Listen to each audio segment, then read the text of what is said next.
19 मई 2023 को आरबीआई ने 2000 के नोटों को सर्कुलेशन से वापस ले लिया। इसका मतलब है कि 2000 के नोट भी पुराने 500 व 1000 के नोट की तरह इतिहास बन जाएगा। भारत में पुरानी करेंसी का चलन से बाहर होना और नई करेंसी का मार्केट में आने का सिलसिला चलता ही रहता है। लेकिन ऐसे में क्या आप जानते हैं कि जिन 2000 के नोटों को वापस लेने का फैसला किया गया, उस नोट की छपाई कहाँ होती है, उस एक 2000 के नोट को बनाने में कितना खर्चा आता था और 2000 के नोट की अब तक कितनी नकली करेंसी पकड़ी जा चुकी है। इन सब सवालों के जवाब इस वीडियो में लेकर आए हैं, तो बने रहिए हमारे साथ और हमारे चैनल को सब्सक्राइब कर बेल आइकन दबा लें, जिससे आपको लेटेस्ट वीडियो का नोटिफिकेशन मिलता रहे। हम अपनी अधिकतर जरूरत की चीजों को खरीदने में करेंसी का ही यूज करते हैं और आपको यह तो पता ही होगा कि भारत में कागज के नोटों का चलन 18वीं शताब्दी में ही हो गया था। जब प्राइवेट यूरोपियन ट्रेडिंग कंपनी ने भारत में अपने बैंक स्थापित किए तो उन्होंने पहली बार भारतीय मुद्रा का परिचालन शुरू किया, जो कि आज तक जारी है। 1935 में भारतीय रिजर्व बैंक की स्थापना के बाद उसे नोटों को जारी करने का अधिकार दिया गया। आरबीआई 1 रुपए से लेकर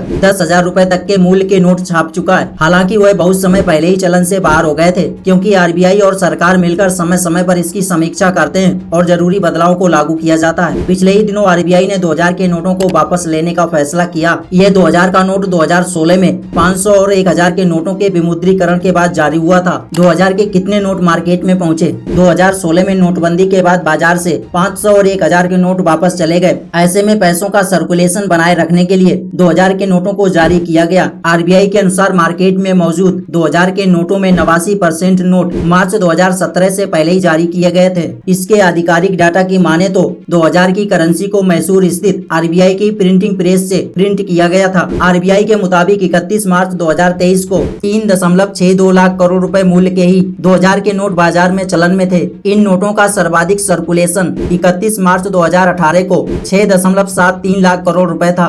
कागज, इंक और प्रिंटिंग कॉस्ट 1 रुपए का नोट हो या मार्केट से वापस लिया जा रहा 2000 का नोट, सभी को भारतीय रिजर्व बैंक ही छापता है और इसके लिए इंक और पेपर दोनों ही विदेश से आयात होते हैं, क्योंकि 80% नोट विदेश से आने वाले कागज पर ही छपते हैं। और नोटों को प्रिंट करने के लिए जो इंक यूज की जाती है वह स्विट्जरलैंड की कंपनी SICPA से मंगाई जाती है। एक नोट की प्रिंटिंग कॉस्ट नोट की मार्केट वैल्यू से काफी कम होता है। जैसे चलन से बाहर किए गए 2000 के नोट को छापने में 3.54 रुपए से लेकर 3.77 रुपए के बीच खर्चा आता था। इतने पकड़े गए नकली नोट। 2022 की एक रिपोर्ट के अनुसार पिछले 3 साल में पुलिस और अन्य जांच एजेंसियों ने 137 करोड़ रुपए से अधिक वैल्यू के जाली नोट बरामद किए। इनमें करोड़ों रुपए मूल्य के 2000 के जाली नोट शामिल थे। कंक्लूजन: 2000 के नोट को वापस लेने के आरबीआई के इस कदम से जहां 2000 की जाली करेंसी पर लगाम लगेगी, वहीं सबसे बड़ी चोट भ्रष्टाचार और काला धन के खिलाफ हुई है। पिछले लंबे समय से आप मीडिया के जरिए सुन रहे होंगे किसी अधिकारी, नेता या कहीं से बड़ी संख्या में भ्रष्टाचार से जमा किया गया काला धन बरामद हुआ, जिनमें अधिकतर करेंसी 2000 के नोट की होती थी, क्योंकि इन 2000 के नोटों से कम संख्या में भी अधिक पैसे को रखा जा सकता था। ऐसे में आरबीआई द्वारा नोट वापस लेने के फैसले को आप किस तरह से देख रहे हैं? क्या 2000 के नोट को वापस लेने से काला धन जैसी विकट समस्याओं का हल हो जाएगा? अपनी राय कमेंट बॉक्स में जरूर लिखें और हमारे चैनल को सब्सक्राइब कर लीजिए।